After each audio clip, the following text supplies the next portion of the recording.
Les comportements à risque augmentent chaque jour. La vigilance diminue, mais le nombre de nouvelles personnes touchées par le sida ne diminue pas au Congo. Dans cette guerre sanitaire contre la maladie, le dépistage est essentiel pour éviter la propagation et est vital pour que les personnes affectées soient prises en charge et bénéficient d'un traitement médical. Aujourd'hui, une personne sur deux au Congo ne connaît pas son statut. Je suis séronégative. Je suis séropositif. Le gouvernement et de nombreuses associations mettent à disposition des centres de proximité avec du personnel soignant et des docteurs prêts à aider, renseigner, dépister, prévenir et accompagner gratuitement. Le dépistage est simple, anonyme, rapide, sans jugement. Ils vous attendent. Ils nous attendent.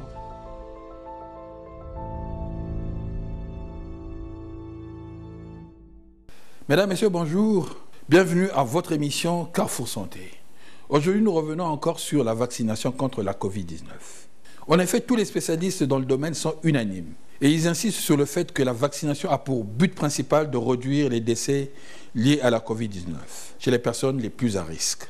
En effet, selon eux, lorsqu'une personne reçoit le vaccin contre la Covid-19, le corps prépare sa défense contre le virus. Une réaction immunitaire se produit qui permet de neutraliser le virus en produisant des anticorps et d'autres cellules de défense. Voilà en tout cas ce que j'ai pu retenir de leurs différentes interventions. Mais soyez-y rassurés. Je sais que là où vous êtes, vous continuez à vous poser un certain nombre de questions sur la vaccination. Et c'est normal d'ailleurs. Ce soir, le docteur Alexis Mouro-Moyoka est encore là pour tenter de répondre à vos différentes interrogations et vous rassurer. Docteur, bonjour. Bonjour. Je vous souhaite un très bon retour dans ce studio. Merci. Pour commencer notre émission, je vous propose un reportage sur le parcours du patient dans une structure médicale avec le médecin-colonel Gilbert Aristide Nyanga.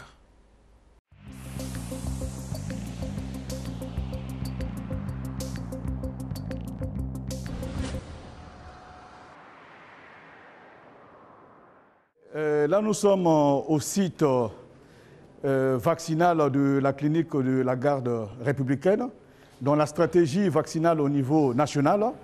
Nous sommes un site fixe permanent et là, nous sommes en train de voir ce qui se passe au niveau de la première zone, parce que ce site, pour la stratégie vaccinale, il est zonifié. Donc ça, c'est la première zone, c'est la zone d'accueil où nous avons le psychologue qui reçoit les sujets qui sont censés recevoir la vaccination. Mais avant ça, à ces sujets, on leur donne des fiches sur lesquelles ils vont déjà commencer à enregistrer leurs coordonnées, leurs informations d'ordre identitaire. Après cette phase, le psychologue va faire son office en expliquant aux bénéficiaires de la vaccination réellement ce que c'est que la vaccination, pour aussi émietter tout ce qui se dit comme information, fausses informations au travers des réseaux sociaux, parce que dans notre tâche quotidienne, souvent, on peut rencontrer, et surtout pendant la vaccination, que les sujets puissent se présenter ce qu'on appelle des manifestations ou bien des maladies psychosomatiques, parce que la personne est venue et tout à fait un peu visité par la peur, et ça peut générer des tableaux qui peuvent se confondre avec les tableaux qui découlent souvent au terme d'une vaccination. Voilà pourquoi ici, le psychologue, donc le lieutenant Congo, qui a cette habitude, qui a ce talent de mettre vraiment ceux qui vont recevoir la vaccination à l'aise pour qu'il n'y ait pas de stress. Parce que s'il y a de stress, évidemment, on peut avoir ce qu'on appelle le distress et ça peut générer beaucoup de maladies. Donc, le lieutenant Congo. Nous sommes ici dans le cadre de la vaccination Covid-19. Et sur le terrain, nous avons deux types de vaccins. Nous avons le vaccin chinois, Sinopharm, dans la tranche d'âge est de 18+. Nous avons le vaccin russe, Sputnik. La tranche d'âge est de 17 ans+. Ce sont tous les deux vaccins efficaces. Avant d'être vacciné, il y a une prise de tension. De l'autre côté là-bas, après la prise de tension, on bascule au niveau du secrétaire pour se faire enregistrer à travers le fiche que nous avons donné. Après l'enregistrement, on va pour la vaccination. Donc, une fois que le sujet est rempli sa fiche en bonne et due forme, il est conduit vers le box qui est intégré dans la deuxième zone. C'est la zone d'enregistrement avec aussi un box où nous mettons des personnels qui sont outillés, qui sont censés prendre les paramètres vitaux, les signes vitaux des patients qui vont recevoir la vaccination. Parce que parmi ces vaccins, tels que le vaccin Sputnik, avant de recevoir ce vaccin, il faut que le patient puisse être examiné. Donc cliniquement, on prend les chiffres tensionnels. Si les chiffres tensionnels sont au-delà des normes qui sont recommandées, donc au-delà de 14,9 et la minimale et la maximale, à ce moment-là, le patient est mis de côté pour qu'on puisse lui donner le temps de se reposer, parce que souvent, le patient vient, il a cette conviction, il est bien déterminé de se faire vacciner, mais quand il arrive, il est devant quelqu'un qui porte la blouse blanche et ça peut évidemment engendrer ce qu'on appelle l'effet de la blouse blanche ou bien le syndrome de la blouse blanche. Et ce syndrome se caractérise par une élévation des chiffres tensionnels. Alors quand nous sommes devant un cas de ce syndrome-là, ce que nous faisons, c'est faire reposer d'abord le patient et après quelques minutes, nous allons reprendre les signes vitaux. Nous allons reprendre les chiffres tensionnels. Si ça persiste, à ce moment-là, nous allons être soit devant une poussée hypertensive, soit devant une urgence hypertensive. Donc devant ces tableaux, on est censé conduire le patient envers un médecin traitant, soit s'il est déjà vu au préalable par un cardiologue, il sera suivi par son cardiologue. Et si les chiffres sont normaux, il n'y a pas de souci. Donc une fois que nous avons épuisé cette phase, telle que vous voyez ce personnel qui est là, placé, qui est en train de prélever les chiffres tensionnels, une fois que cette partie est épuisée, automatiquement le patient est orienté vers cette zone. C'est la zone du secrétariat où on prend toutes les informations du patient pour mettre ça dans le logiciel. Une fois que cette partie est assurée, le patient passe par ici et il y a un registre qui nous a été déposé par le ministère de la Santé. À ce moment-là, on prélève encore toutes les données du patient et on les notifie au niveau de ce registre-là. Une fois que le patient ait eu à faire le choix, ou bien quand nous avons vu que par rapport aux variables qui sont gérées pendant la campagne vaccinale, c'est-à-dire la variable âge, et à ce moment-là, on peut orienter le patient soit pour le vaccin Sinopharm, le vaccin chinois, soit pour le vaccin russe, le vaccin Sputnik. Donc ici, vous avez le box pour le vaccin Sinopharm et l'autre box, c'est le box pour le vaccin Sputnik. Donc ici, nous avons un binôme des agents, du personnel qui assure la vaccination pour le vaccin chinois. Et depuis que nous avons commencé cette campagne, c'est elle qui assure l'administration du vaccin Sinopharm au niveau de ce box de vaccination. Nous avons cet espace où nous gardons les vaccins, où nous gardons ce que nous recevons comme produits pharmaceutiques que nous pourrons mobiliser, que nous pourrons utiliser si seulement le patient arrivait à présenter une manifestation adverse post-immunisation. Donc là-bas, nous avons, bref, toutes les ressources matérielles dont nous avons besoin et puis les ressources d'ordre pharmaceutique. C'est le lieutenant Maza Ombe qui, depuis que nous avons amorcé cette campagne, qui est en train d'assurer de façon magistrale l'administration de ce vaccin. Sputnik, c'est le vaccin russe. Donc une fois que le patient ait reçu ce vaccin, cet espace de là jusque là-bas, c'est un espace, c'est la zone de surveillance. Donc le patient est censé bénéficier d'un repos, d'une surveillance allant de 15 à 30 minutes, tout simplement pour voir est-ce qu'il y aura la manifestation de certains signes qui peuvent nous inquiéter. Donc ici, nous avons les chambres qui sont réservées aux officiers. Donc un officier qui a été vacciné, pour sa surveillance, il rentre dans cette chambre, il se repose, comme il peut s'asseoir, au bout de 15 minutes à 30 minutes, on lui remet, on lui restitue sa fiche et il sort avec sa fiche. Donc devant nous, nous avons une autre chambre des officiers et ici nous avons la chambre des sous-officiers. Donc un sous-officier qui a reçu sa vaccination va être placé ici en observation. Donc ici, ce sont des sujets qui ont déjà reçu la vaccination, n'est-ce pas? Donc vous êtes en observation et jusque-là, il n'y a pas de souci. Il n'y a pas de problème. Alors, donc, les petits bobos, ça peut arriver. C'est comme tout produit pharmaceutique. Ça peut vous produire des petites céphalées, ça arrive.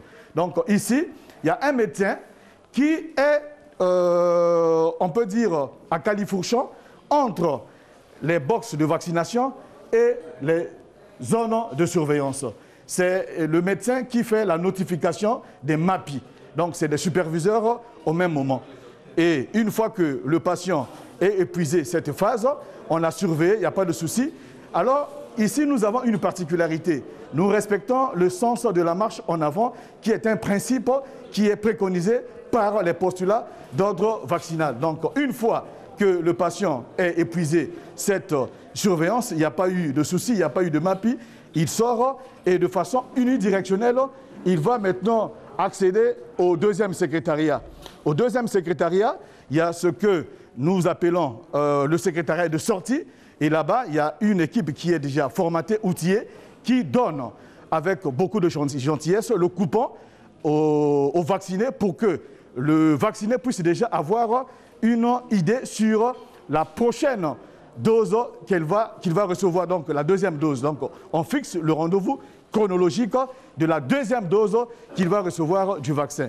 Cette salle, c'est la salle où on est censé placer, évidemment, les hommes de troupe ou bien tous ceux-là qui ne sont pas officiers supérieurs ou officiers subalternes. Donc, une fois qu'eux finissent leur observation, automatiquement, ils suivent le même sens unidirectionnel. Jusque-là, nous avons eu à quantifier, à notifier au moins 30 MAPI, 30 manifestations adverses post-immunisation. Toutes les MAPI que nous avons notifiées, ce sont des MAPI qui ne sont pas assez graves. Nous avons eu la latitude de les endiguer, de les gérer avec les moyens qui sont les nôtres et nous pouvons dire que l'évolution est tout à fait satisfaisante. Donc, il faut que la population qui n'est pas encore passée ici, les membres, les agents de la force publique qui ne sont pas encore arrivés ici, puissent se rassurer que les vaccins que nous sommes en train d'administrer, ce ne sont pas des poisons. Ce sont des vaccins comme les vaccins que nous avons reçus dans la prime enfance. Quand nous grandissions, on a reçu des vaccins et ces vaccins ont fait de nous ce que nous sommes aujourd'hui. Mais comme le vaccin, c'est un produit pharmaceutique, donc tout produit pharmaceutique, quand on le consomme, il peut produire des effets désirables et des effets indésirables. Mais nous, au niveau de la garde républicaine, nous avons une équipe qui est bien formatée pour gérer, pour faire face à toutes ces manifestations qui peuvent survenir de façon naturelle au décours d'une vaccination. Alors, quand on parle de vaccination, évidemment, il y a la peur bleue parce qu'il y a beaucoup d'informations, beaucoup de fake news qui sont ventilées ça et là. Nous avons mis en amont un psychologue pour faire ce travail-là, pour essayer un peu de casser cette peur-là et que les gens se puissent déjà avoir une sorte de réceptivité d'ordre biologique pour qu'il n'y ait pas de problème. Alors, une fois que cette phase est assurée, nous pensons que ça va minimiser l'apparition des MAPI. Donc, ce que nous avons reçu ici, comme MAPI, nous pouvons dire que nous avons été à la hauteur de la gestion de ces MAPI. Donc, l'information, l'annonce, tout ce que nous pouvons donner comme message à l'endroit des agents de la force publique, c'est de venir, de se faire vacciner normalement. Parce que le vaccin, quand nous sommes en train de gérer cette pandémie, et il y a des risques biologiques qui sont majorés sur le plan collectif et sur le plan individuel. Donc, se faire ostraciser pour une démarche qui est salutaire, qui est protectrice, c'est vraiment un saut dans le vide. Alors, pour ne pas que les gens se puissent aller dans une démarche qui va mettre un peu à volo tout ce que nous avons comme bien précieux, la santé, donc il est question que nous puissions comprendre réellement le bien fondé de la vaccination. Moi, je viens de prendre mon vaccin.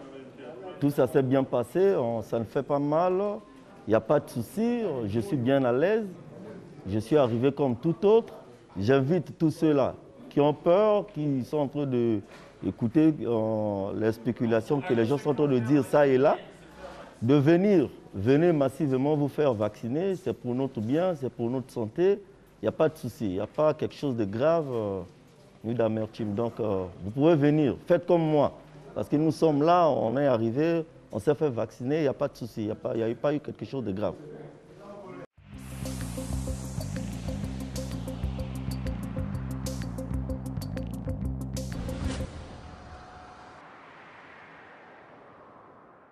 Votre point de vue, docteur, sur ce document?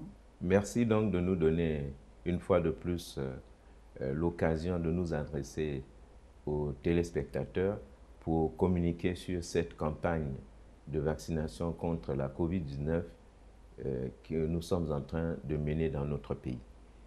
Le circuit qui vient d'être présenté, ce parcours du patient sur le site de vaccination, répond aux directives nationales de la vaccination contre Covid qui ont été inspirées des directives de l'OMS.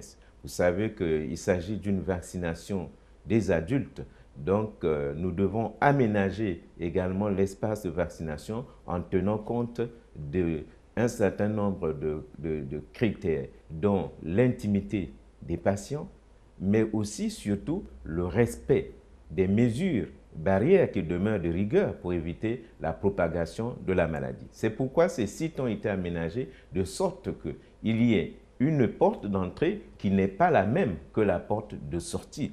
Et le patient, une fois entré sur le site de vaccination, évolue suivant le principe de la marche en avant. Cela veut dire que lorsque le patient arrive, il va passer par un certain nombre d'ateliers, mais en allant depuis l'entrée jusqu'à la sortie dans un seul sens, sans revenir en arrière par rapport à la direction prise.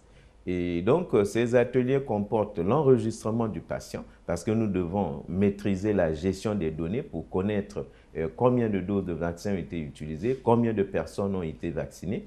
Donc, il y a cette gestion des données qui nécessite l'enregistrement du patient, donc son enrôlement. Une fois enregistré, le patient continue la marche en avant vers le psychologue qui l'entretient pour le rassurer sur ce qu'il est appelé à recevoir comme vaccin. Ensuite, on prélève les paramètres vitaux du patient, c'est-à-dire qu'on s'assure que sa température est stable, sa tension artérielle est stable, sa saturation en oxygène est stable avant de l'admettre à être vacciné. Et en ce moment-là, le vaccinateur va lui administrer le vaccin. Et après l'administration du vaccin, le médecin notificateur des manifestations éventuelles va observer le patient pendant 15 à 30 minutes, le temps de s'assurer qu'il n'y a pas de réaction inquiétante depuis que le patient a reçu son vaccin, et il va lui expliquer ce qu'il faut faire éventuellement en rentrant chez lui s'il constate quoi que ce soit. Ensuite, le patient termine le circuit par la remise de la documentation qui lui permettra de venir pour la prochaine dose, ou alors la documentation définitive qui indique qu'il est désormais immunisé, s'il a pris, il est vacciné complètement, s'il a pris sa deuxième dose. Et il sort par une porte différente de celle par laquelle il est entré dans ce circuit. Très bien. 4 semaines après le lancement de la vaccination au Congo, quel constat faites-vous? Effectivement, nous avons lancé la vaccination, comme vous le rappelez, depuis le 25 mars 2021, lorsque nous avons vacciné son Excellence, Monsieur le Président de la République et son épouse, et nous avons donc maintenu cette vaccination ici à Brazzaville avant de l'étendre à Oyo et à Pointe-Noire à l'heure actuelle, en attendant de l'étendre au reste du pays. Le constat est que, contrairement aux inquiétudes qui avaient justifié quand même que nous puissions communiquer avec la population pour apaiser les éventuelles réticences à la vaccination, nous observons un engouement de la population, et c'est dans ce sens que nous sommes en train d'ouvrir progressivement des sites pour permettre justement à tout le monde d'accéder à la vaccination sans bousculade. Donc, c'est pourquoi vous avez observé qu'à Brazzaville, nous avons démarré le premier jour uniquement avec 2 sites, le site de Blanche Gomez et celui de la clinique présidentielle de la garde républicaine. Mais par la suite, nous avons ouvert d'autres sites comme celui de l'infirmerie du sapeur-pompier, le site de l'hôpital de base de Makelekele, le site du CSI Mariangwabi de Talangaï, le site du CSI Kombo Matari à Kombo, le site de la clinique présidentielle du Plateau. Nous avons ouvert également un site à l'hôpital de Mfilou, au CSI de Madibou, et tout ceci pour limiter la bousculade sur les sites de vaccination parce que, comme nous venons de le rappeler, nous devons mener cette vaccination de manière très professionnelle pour éviter justement la promiscuité qui peut favoriser la propagation de la maladie, mais surtout pour créer les conditions qui permettent de vacciner en toute sécurité et de surveiller convenablement les personnes vaccinées avant de leur permettre de rentrer à domicile. Par la suite, comme je l'ai dit, nous avons étendu cette vaccination à l'hôpital général Edith Lucie Bongo Ndimba de Oyo, où il y a un site qui est bien aménagé à cet effet, et ensuite à Pointe-Noire, à travers le site de l'infirmerie, le CSI du moins, de la mairie de Pointe-Noire, à travers le site qui est à l'infirmerie du service de santé des armées à Pointe-Noire, mais également un site à l'hôpital Tietier, un site à l'hôpital Adolphe Cissé. Et nous allons continuer à ouvrir d'autres sites à Pointe-Noire de manière toujours à pouvoir contenir cette affluence qui est justement souhaitable parce que le but, c'est de vacciner toute la cible dans un laps de temps le plus court possible pour être sûr d'atteindre notre objectif d'assurer à la fois l'immunité individuelle et l'immunité collective. Que se passe-t-il réellement quand on a raté son rendez-vous pour la 2e dose? Oui, vous savez que les vaccins que nous sommes en train d'utiliser pour cette campagne de vaccination, à la phase actuelle, nous avons 2 vaccins. Il s'agit du vaccin Sinopharm et du vaccin Sputnik V. Alors, ces 2 vaccins doivent être administrés en 2 doses, à 21 jours d'intervalle.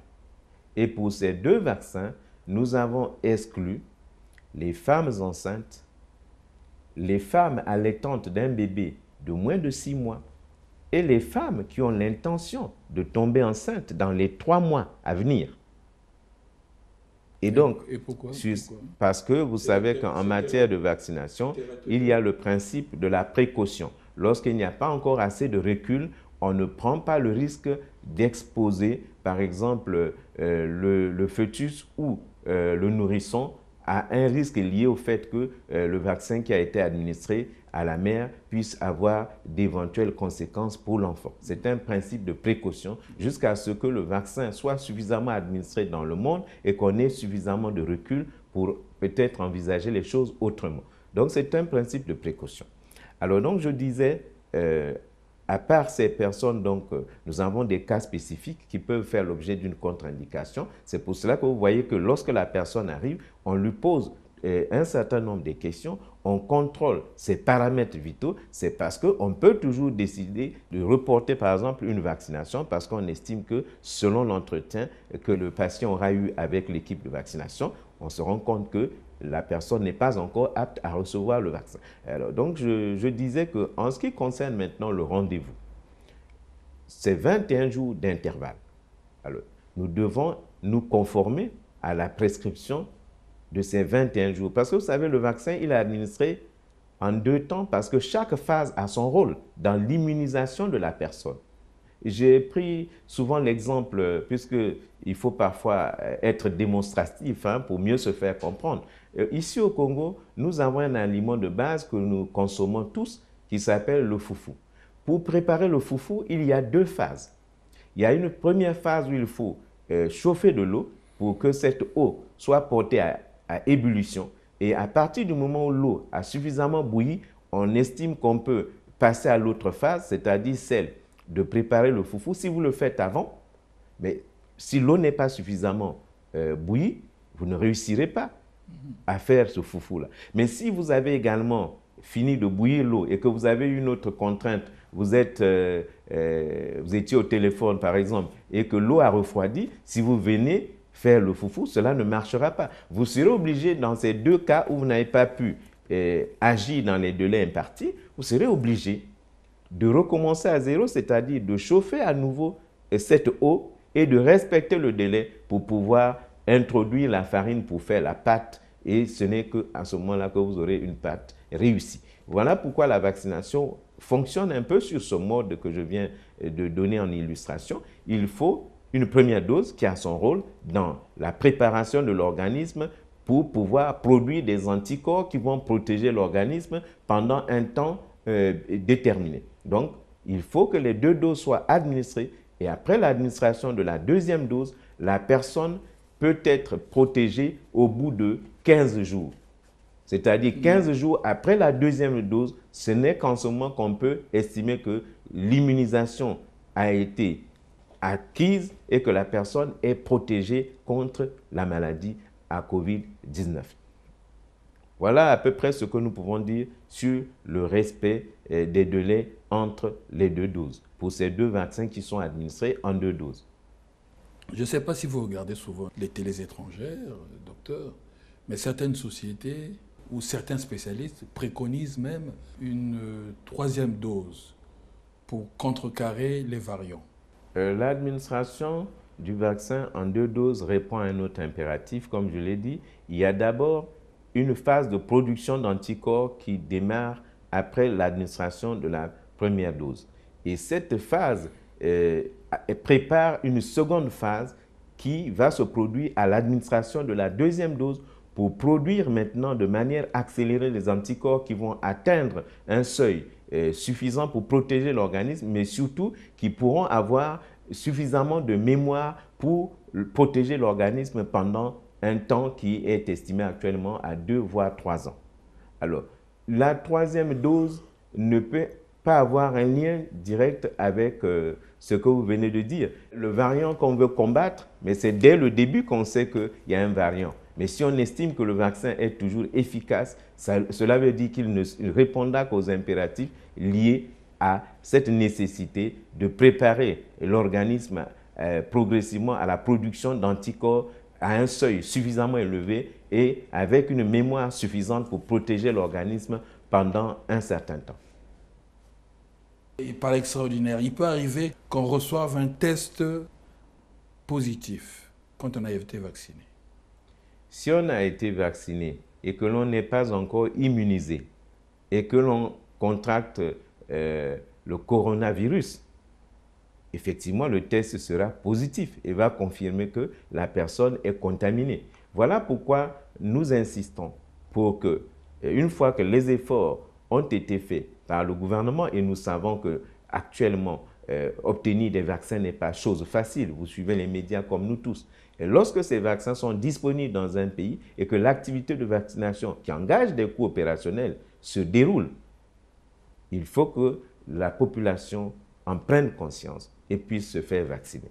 Vous savez que la vaccination induit des coûts opérationnels. Je m'explique. Si les vaccinateurs sont déployés et qu'ils ne reçoivent que 10 personnes, alors que ces vaccinateurs étaient déployés pour recevoir jusqu'à 100 personnes, cela veut dire que, mais puisque l'intention c'est toujours de vacciner ces personnes qui hésitent encore, on va encore augmenter le nombre de jours pendant lesquels nous devons déployer les vaccinateurs avec ce que cela doit occasionner comme logistique et coûts supplémentaires. Donc, nous disons simplement que se vacciner, justement, va nous permettre de voir de moins en moins de cas positifs parce que le virus circulera de moins en moins dans notre pays et nous serons progressivement protégés contre cette maladie. J'ai une question d'un téléspectateur, en la personne du doyen Jean-Pierre Nono, que vous connaissez bien. Tout à fait. Oui. Alors il dit ceci, est-ce qu'aujourd'hui, on peut dresser un tableau de caractéristiques générales des effets secondaires graves et non graves recensés? Est-ce que c'est déjà fait? Tout à fait. À la phase actuelle, nous avons dans nos statistiques chaque fois combien de sites notifient ces cas de manifestations adverses post-immunisation que nous appelons des MAPI ou des effets indésirables ou secondaires du vaccin. Alors, le Congo, parmi les pays qui ont commencé cette vaccination, se situe parmi les pays africains en deuxième position parmi les pays qui notifient régulièrement les cas de manifestation. C'est dire que notre système de surveillance de ces manifestations qui a été mis en place bien avant le démarrage de cette activité fonctionne suffisamment bien. Et jusqu'à présent, les manifestations que nous avons pu observer tournent autour des céphalées, tournent autour des vertiges, quelquefois des espèces de courbatures, une lourdeur des jambes ou un engourdissement du bras au point d'injection ou alors de temps en temps des cas de fièvre. Voilà ces manifestations qui sont facilement contrôlées grâce au paracétamol. Donc nous ne pouvons pas parler pour le moment de manifestations graves, de cas qui aient justifié une prise en charge lourde. Mais il est arrivé qu'on nous signifie qu'une personne, après la vaccination, est en train de se plaindre. Nous avons eu un cas hier à l'hôpital central des armées où la personne a eu à se plaindre d'un dysfonctionnement érectile, par exemple. Bon, c'est des choses que nous sommes en train d'observer et de compiler pour voir combien de fois on nous signale ce genre de fait et en tenant compte de ce qui est dit sur ces différents vaccins, quel est le lien que nous pouvons établir. Mais jusqu'à présent, aucun cas de manifestation grave. Docteur, que pouvez-vous faire pour convaincre les vaccinosceptiques? Je crois que cette vaccination, d'abord de par le choc qu'a provoqué cette crise sanitaire dans le monde. Vous savez que c'est du jamais vu. Cette pandémie a mis à mal tous les systèmes de santé, y compris les plus résilients dans le monde, a perturbé l'économie mondiale. Donc, vous comprenez que les médias, tout le monde, les réseaux sociaux, beaucoup d'informations, beaucoup de choses ont été dites qui ont fait que même la vaccination qui est venue pourtant comme la solution pour sortir de cette menace planétaire, la vaccination elle-même subit justement cette même désinformation qui amène effectivement les personnes parfois à hésiter. Mais vous savez que dans tout phénomène, il y a toujours des personnes engagées, parce qu'il y a aussi un engouement, il faut le dire. Mais il y a toujours des personnes qui attendent de voir d'abord comment les choses se passent avant de pouvoir, elles aussi, adhérer à un processus. Donc, ce que nous observons actuellement et qui nous a amené à ouvrir de plus en plus de sites de vaccination, c'est le fait qu'après les premières personnes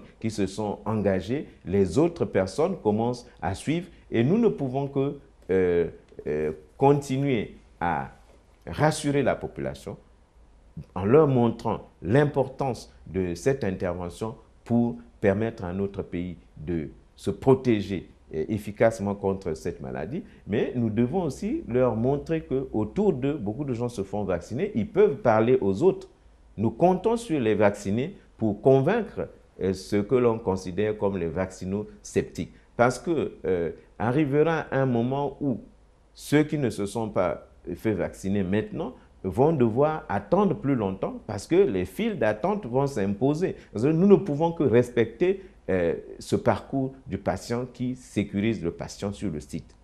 Et nous ne pouvons que respecter toutes les exigences du déploiement du vaccin parce que ces vaccins sont exigeants sur le plan de la température. Vous voyez, quand un vaccin est conditionné en stockage à moins 20, voire à moins 25 degrés, avant de l'administrer, nous avons le temps de le conditionner pour l'administrer au patient.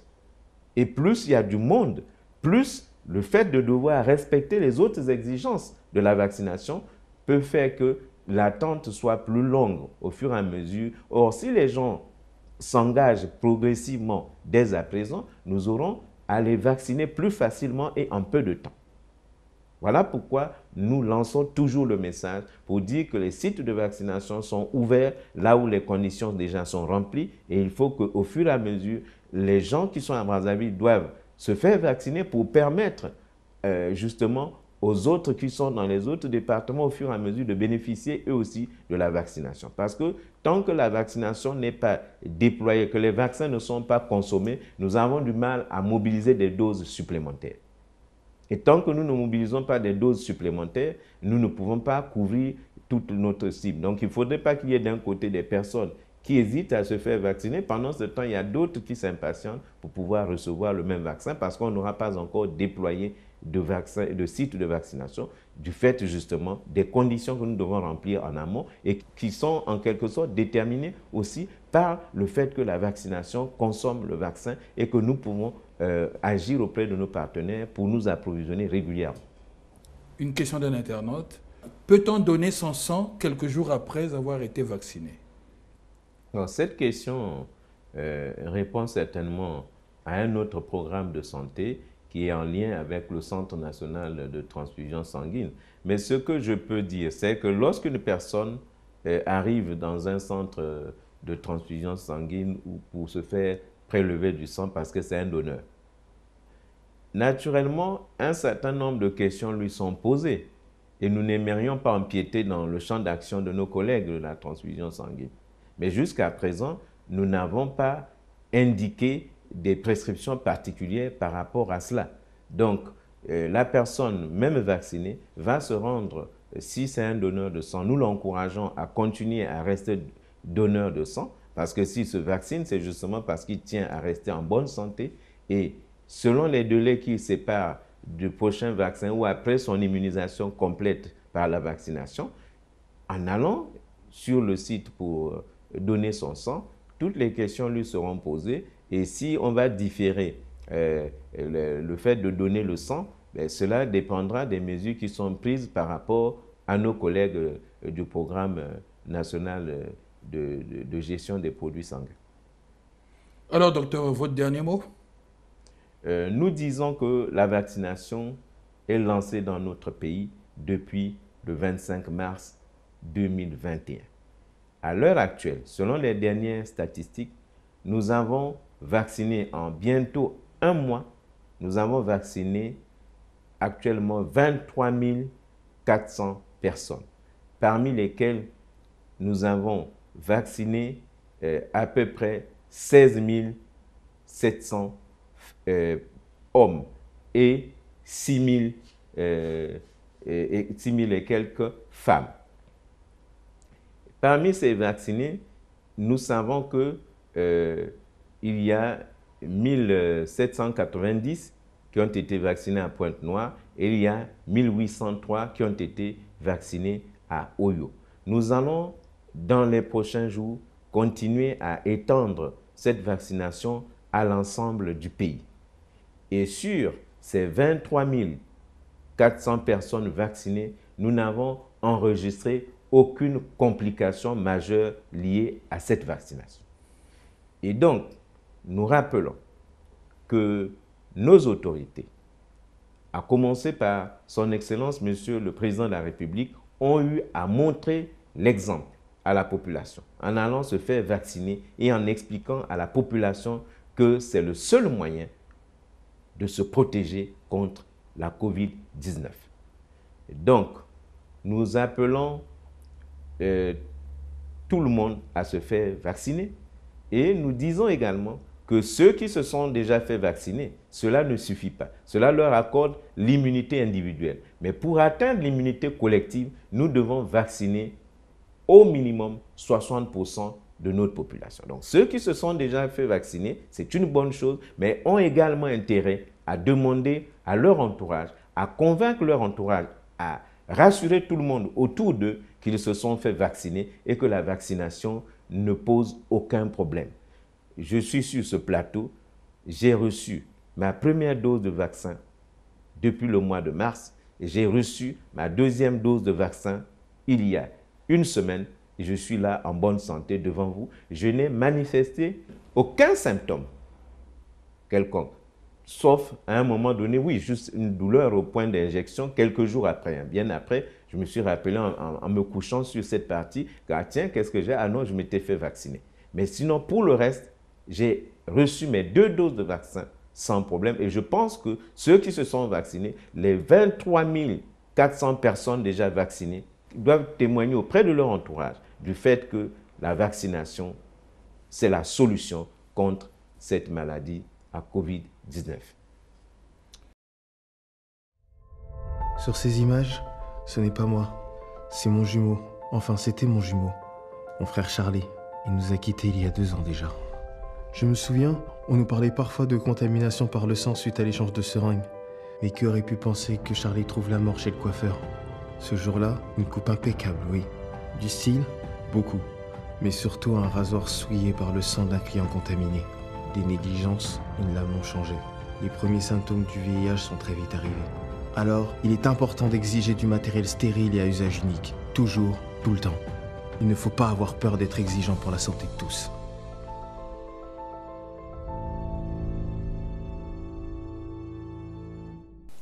Voilà, mesdames, messieurs, c'est la fin de ce Carrefour Santé consacré encore et encore à la vaccination contre le Covid-19. Merci, chers téléspectateurs, pour votre fidélité à l'émission Carrefour Santé. Docteur Alexis Mouro-Moyoka, sincèrement, merci pour votre disponibilité et vos précieux conseils. La pensée du jour est de Jean-François Saumin. L'essentiel dans la vie, c'est de tuer le temps, meubler les heures, trouver tous les prétextes possibles pour remplir les pages de l'inévitable biographie qu'on appelle la mémoire. Point de citation. Prenez bien soin de vous et des vôtres, car votre santé est votre bien le plus précieux. Au revoir et à la semaine prochaine, si vous le voulez bien.